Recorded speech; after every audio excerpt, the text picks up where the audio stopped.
extinguishing, extricating, hazmat and EMS. 2918, 2935, this is a drill. And a love for the job as a career firefighter. I do. Yeah. Otherwise, I wouldn't be here. Assistant Chief Kyle Stevener has been with North Tonawanda Fire Department since 2008. It's staffed by both paid and volunteer firefighters. We're an all hazards department.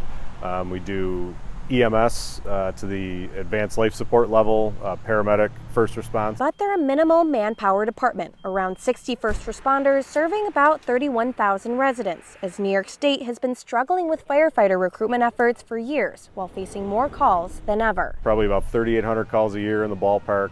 And the bell rings and they go out the door. Report a motor vehicle accident. Stevener says the Occupational Safety and Health Administration added some new challenges to New York State fire departments. I don't disagree that changes are needed.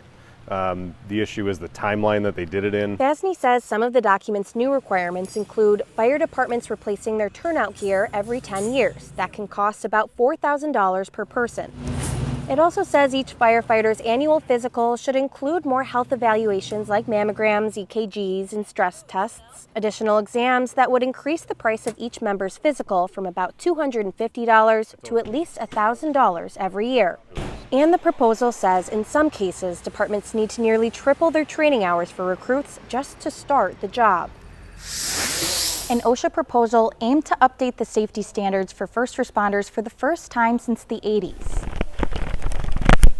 More than 600 pages that the Firefighter Association of the State of New York wishes they had a seat at the table when it was being written.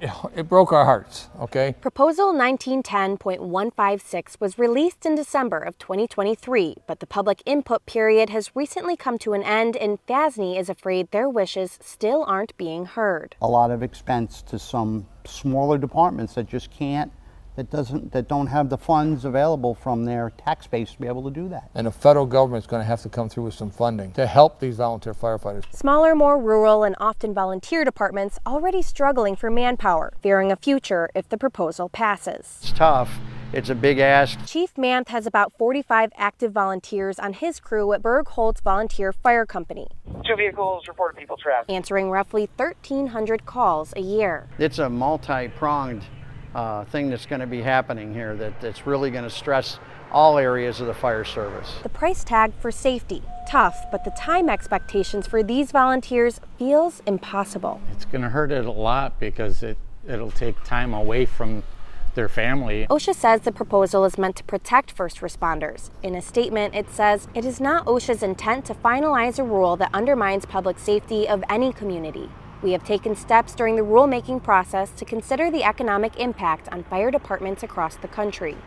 If the proposal is passed, FASNY says the new expectations can be put into place 90 days later, and departments will have 6 months to 2 years to make it all happen. We're not against safety and training, but you're going to have to give us a little more time to be able to meet this standard and be able to budget and work on how we're going to be able to meet this standard properly. I would tell them, sit down and actually go and talk to these people and see how it's going to affect them and redo this whole thing so it doesn't kill us. Dana Damiani, Spectrum News.